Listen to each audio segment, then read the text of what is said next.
Alright, today we are back to the Kawasaki. We're going to start by taking off the front plastics today. First, there are 4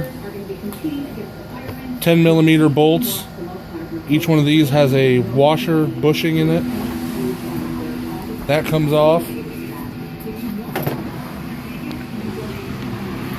And then the rack itself has 1, 2, 3, 4, 5, and 6. And then it's ready to go. Next, after the top rack, is the front brush guard, and there are 2, so it'll focus, 2 Allens that go here and here. After that's off, that lifts right off. And that's all there is to that.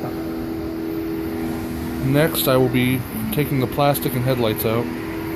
Alright, after all of those, you have to take out 2 screws with nuts on the back of them from the floorboard.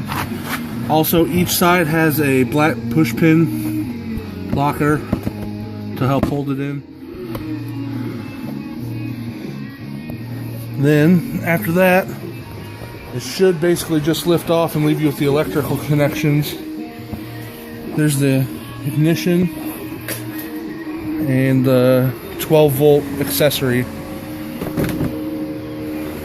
And each headlight will also have a connector to it. You can see there's one, and the other one's over here. Alright, see you at the next step. Alright guys, the next steps that I have done is I took off the coolant reservoir, which was a 8mm here and an 8mm here. Next was the coolant hose.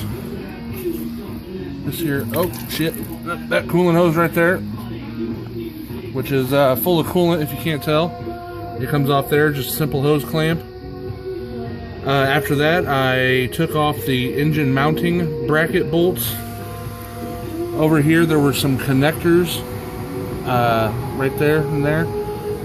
I'm guessing neutral and reverse light. Then there was a bracket here that held on this plug. I took that off.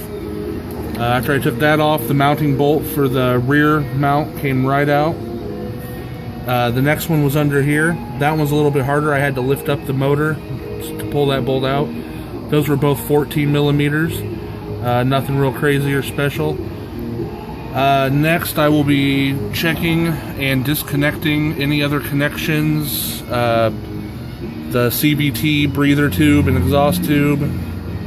The shaft's already undone from the front. I should be able to slide it back to drop it all the way out and then slide it forward, and we should be about done and have this motor out today, I think.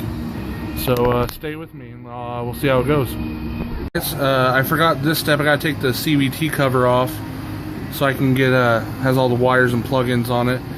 Also, does anyone know what it means when I pulled this cover off? It had a semi-large amount of oil in it. I have never seen that in there before in a CVT. I'm guessing there's a leaking seal somewhere in here. But yeah, if anybody knows, please let me know. And then I also took off the front. Oh, it's a good day, everybody. After I got the shifter linkage off and a couple other little wires and the starter cable, which I forgot, as you can see, it is out finally. This big heavy bastard. So now hopefully I can remember where everything goes first of all, but that should be pretty easy with the videos. I had to put a jack under it, jack it up just enough to pull out the front drive shaft, which is spring loaded.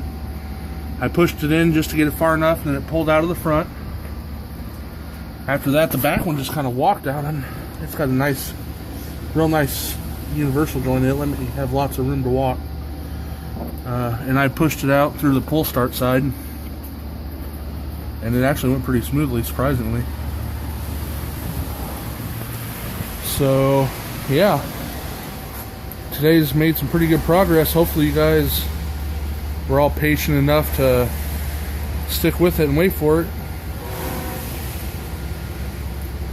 So I guess now coming soon will be motor teardown. I know that's what everybody's been waiting for anyways, but we'll get to see what actually failed inside this motor. My guess is I'm almost 100% sure the guy before me sunk it and hydro-locked it and destroyed the crank. Hopefully the jugs and cams and rockers and everything else up top are in good shape to save a little bit of money, but I'm almost positive the crank's toast, so this will probably be a total split and tear down. Alright, thanks everybody for watching. Please feel free to like, comment, tell me anything that you would do differently, anything that you liked that I did.